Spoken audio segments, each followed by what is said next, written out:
On how y'all doing? So apparently Robert Griffin III, a former NFL quarterback who does broadcasting, he's got a book coming out, and apparently he's going to tell his story about his days in Washington and what goes on. This dude was out around the same time as Colin Kaepernick. Came out right time or a little bit before Russell Wilson. Around that time, he was he was like those guys. A definite precursor to Lamar Jackson.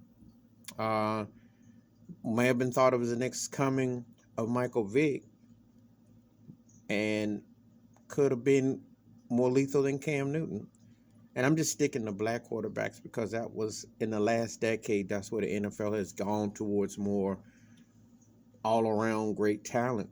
And this guy had a chance to do that. But he had a freakish accident. He didn't want to be a motor goer quarterback. He basically, him and his father told then coach Mike Shanahan, we don't want to be the stereotypical black quarterback or mobility. We want like Peyton Manning, more like Tom Brady. But he had wheels and he could move. His game never was the same. He was a diva. He was overblown. I remember when Rob Parker, who now does Fox Sports, works for Chris Broussard on their show, Odd Couple, called him a cornball brother and got a lot of backlash. But turned out that corn of term, Robert Griffin III, was never the same.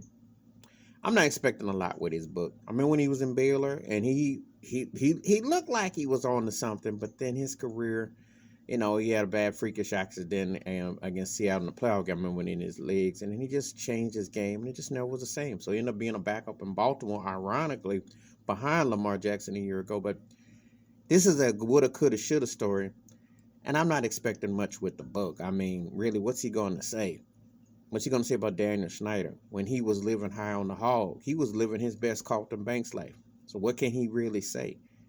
He can't really speak out against them because they tolerate him. So what will he say? Anyway, that's my thoughts and takes about Robert Griffin III. Suppose got a book coming out, and we'll be interested how accurate he is about his own shortcomings as a quarterback. We'll see. Please hit the like, that subscribe, welcome thoughts and comments, and I do respond. Thank you. Wash your hands, keep your mind clear, watch out for one another. And this guy could have been as great as any of the black quarterbacks and white quarterbacks the last decade. It just didn't happen because there was a time him and Andrew Luck came out the same time, and he looked like he was on something. He was precursor to Kyle Murray too. Any black quarterback you could think of right now that's out right now, this dude in the last 10 years was that dude, but it didn't happen. I'm out.